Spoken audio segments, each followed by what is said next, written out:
hilirisasi ini ditargetkan oleh pemerintah untuk sejauh mungkin, sehilir mungkin ya, dengan termasuk adalah inisiasi-inisiasi untuk pengembangan ekosistem di hilirnya. Dan memang sejatinya ya untuk hilirisasi ini harusnya bisa memicu industrialisasi ya, dengan penyerapan harusnya bisa lebih ditekankan lagi, lebih bisa diserap lebih banyak lagi di dalam negeri sehingga akhirnya manfaat dari hilirisasi ini bisa betul-betul maksimal begitu. Nah, tapi mungkin dari pemerintah sendiri ya roadmap-nya untuk kedepannya hilirisasi ini bisa lebih jauh lagi, reindustrialisasi ini bisa terjadi atau industrialisasi bisa kembali dikembangkan ya, karena tadi kita melihat datanya dari sektor manufaktur juga turun begitu ya dari tahun ke tahun begitu. Nah, ini seperti apa sebetulnya inisiasi dari pemerintah? Ya kami di BUMN tidak stand alone, makanya kita percaya kita buka partnerships.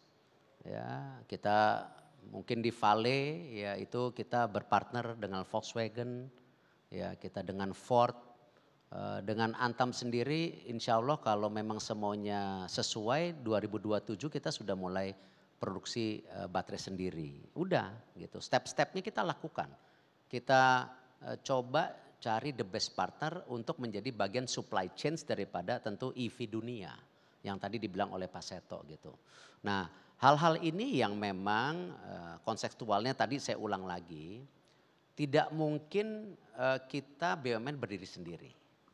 Ya, karena itu kita membuka partnership, ya kita juga mendorong yang namanya kebijakan supaya memang ini bukan hanya wacana, tetapi sesuatu yang benar-benar bisa diimplementasikan itu.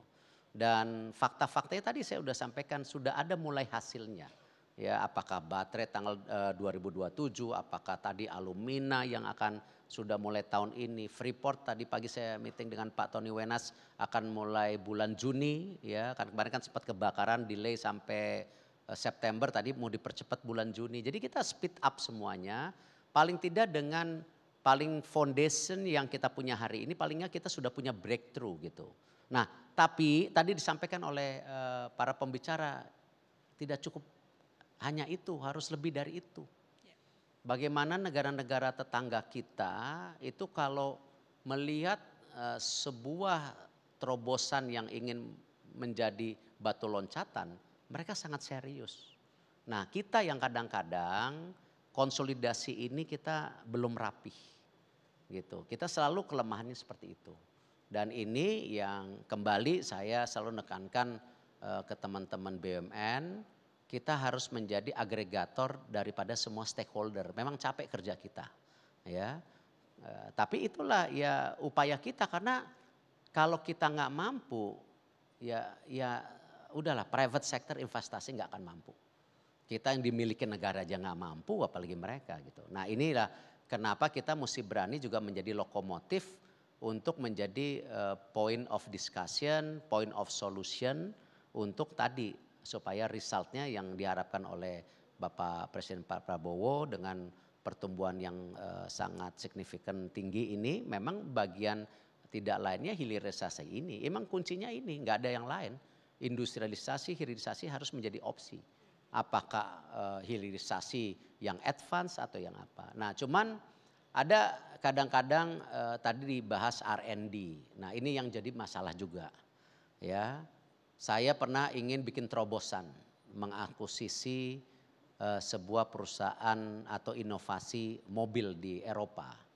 Waktu itu sudah semua media udah menulis, oh ini ada praktek korupsi. Belum jalan aja udah ditakut-takutin. Sama kayak Patrick Kluivert, belum jadi pelatih aja, bukan nih, belum pelatih aja udah harus gagal gitu. Nah itu sama.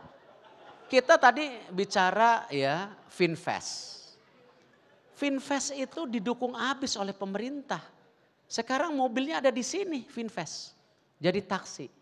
Udah datang juga ke PSSI, boleh nggak jadi sponsor katanya bilang. Iya kan? Tapi ini kan ada apa? Proteksi support yang maksimal. Nah kita mau bikin batu loncatan aja sebagai BUMN udah ditakut-takutin. Ini ada kickback, ada kerugian negara, ditaruh di media, akhirnya ngerem. Terus nanti balik lagi kayak diskusi hari ini, kenapa Indonesia tidak bisa? Iya kan? Tapi tadi yang Ya kan, Finfast akhirnya kenapa itu? jawabannya apa Selalu Pak? ngomongnya begitu. Ya inilah sama. Ya sama yang kita hadapi ya saat sekarang ini. Ya kita bicara mau perbaikan tim nasional ya udah ditakut-takutin juga pelatihnya, ya kan? Didoxing semuanya. Aduh ini ya kan.